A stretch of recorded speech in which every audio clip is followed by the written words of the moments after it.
I've seen a couple of your videos in the past, and one of them I thought was interesting that you said every cancer can be cured in 2 to 6 weeks. Can you talk a little bit more about that, and what are some of the ways that that's possible? In my experience, every cancer can be cured in 2 to 16 weeks. Some cancers can be cured in minutes because every doctor in the world that's in office for 20 years or longer knows cases of spontaneous healing.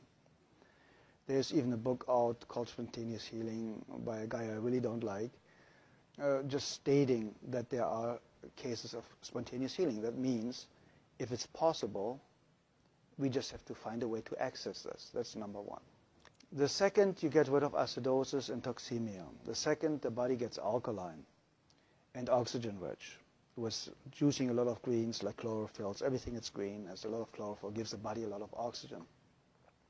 Getting your body alkaline with good calcium, with good nutrition, with good trace supplements, trace minerals, will help to alkalize the body. So that means the second you are alkaline, the cancer already stops. It can take a couple of days, a couple of weeks, but it stops. You get the body to a healing pH level, which the pH scale goes from 0 to 14, so 7 is neutral, and you need to be slightly alkaline. 7.36 is ideal. But in the healing phase, you should go up to 7.5. It's a little bit over-alkalizing the system. A great friend of mine, Dr.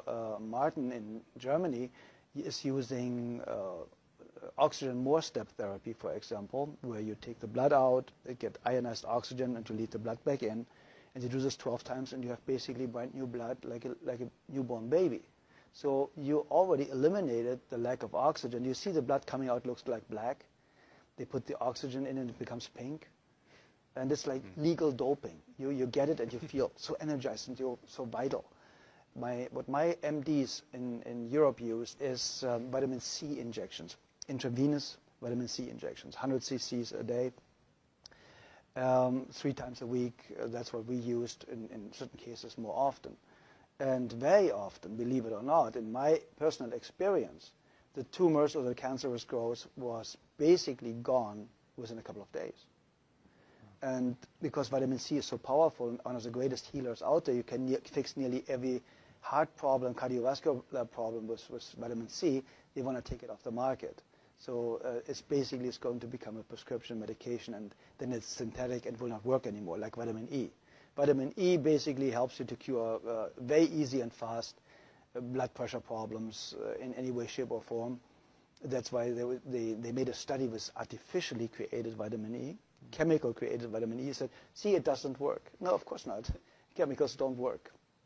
Nature works. If nature creates a problem, nature creates a solution. Very simple and easy. If it didn't exist 100 years ago, you don't need it today. It's very, very simple. When you want to help somebody to educate themselves, to eliminate his or her own cancer really, really fast, I would basically start instantly with a vegan diet or with a raw food diet. My friend Paul Nissan is one of the greatest raw food chefs. He has fantastic books out there about raw food, so it's accessible for a couple of bucks how to do it. He has free videos all over his website. And I would go instantly on a raw food diet.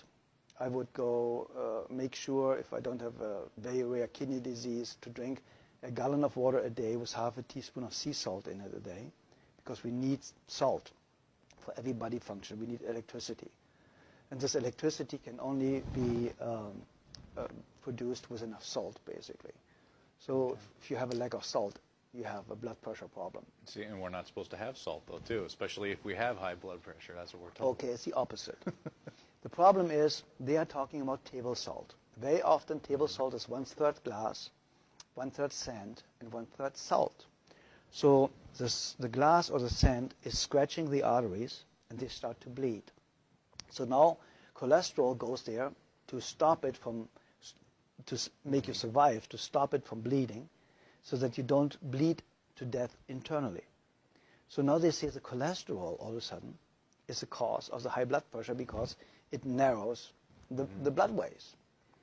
And that's completely absurd, because you die of not enough cholesterol. You do not die of too much. There are people with a cholesterol of 600, perfectly healthy, never been sick in their lifetime. So what do you do with a patient in a burn unit? You give them 20 to 25 hard-boiled eggs a day, because they know only cholesterol can rebuild brand new healthy cells really, really fast. Nearly 87% of a cell is built from cholesterol. So where does the new cell potential or foundation come from if you have a lack of cholesterol? Everybody should have at least 250 combined cholesterol. And then they tell you LDL and HDL are good and bad cholesterols. It's not even cholesterol. It's a protein that transports cholesterol. So they are too stupid to even narrow it down the right way. So if you look at the facts and if you look what they know and what they don't know, you know that Dr. Gary Null stated it, and a lot of other people, the medical profession, the medical doctor statistically has the shortest lifespan of 56 years of age, the highest abuse rate of alcohol and drugs, the highest suicide rate, only the psychiatrist is higher. And so you go to somebody that has the lowest lifespan, highest suicide rate, highest drug abuse rate, to ask them how to have a healthy, happy, long life. Yeah.